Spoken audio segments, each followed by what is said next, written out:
welcome to the podcast. In our last episode, we talked about what you can plan while your Spanish visa is still in progress. Today, we're going to talk about the other side of that equation. What should wait until your visa is fully approved? This is where sequencing becomes incredibly important.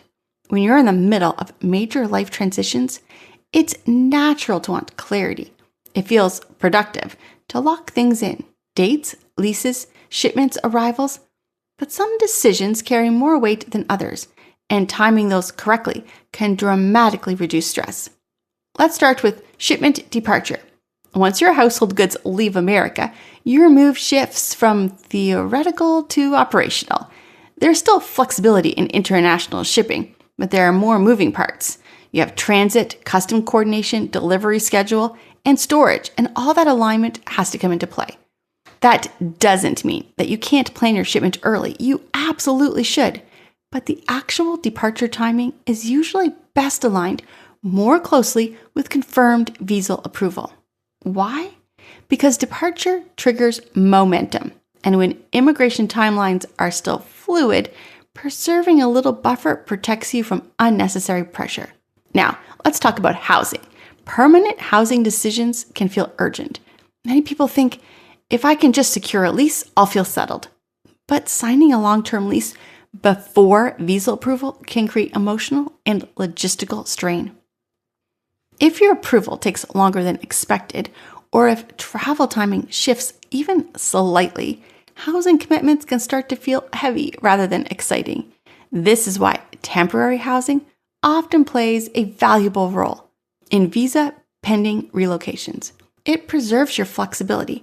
It allows arrival to happen without locking you into a long-term decision before you're legally positioned to settle fully. Temporary housing is not a compromise. It's a strategic bridge. Now, let's discuss customs. Custom documentation can absolutely be reviewed and prepared early. In fact, it should be. Understanding what paperwork will be required, how residency status aligns with import rules, and what documentation needs to be organized, that's part of smart preparation. But formal clearance coordination is typically aligned with your legal entry and residency timeline. Customs is not just about paperwork, it's about status. Sequencing that correctly ensures that nothing feels rushed or misaligned. There's a simple framework that helps here. Prepare boldly, execute precisely. Preparation gives you options. Execution requires alignment.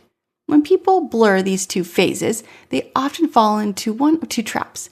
They either rush into commitments too early because they want progress, or they avoid all decisions because they're afraid of moving prematurely. And neither approach creates stability.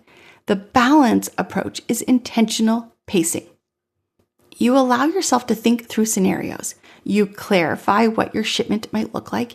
You understand how storage could fit in. You explore housing options, but you hold off on irreversible commitments until the immigration piece is firmly in place. This doesn't slow your move down, it steadies it. Visa timelines can feel unpredictable, but they are a normal part of intentional relocation. When your shipping, housing, and custom decisions are sequenced intelligently around that reality, uncertainty becomes manageable. You're not stuck, you're staging. If you're unsure which parts of your relocation should move forward now and which are better timed closer to approval, that's exactly the kind of conversation that prevents stress later. Call 844-651-7050 to speak with a relocation specialist or visit our website to structure your move to Spain with clarity and confidence.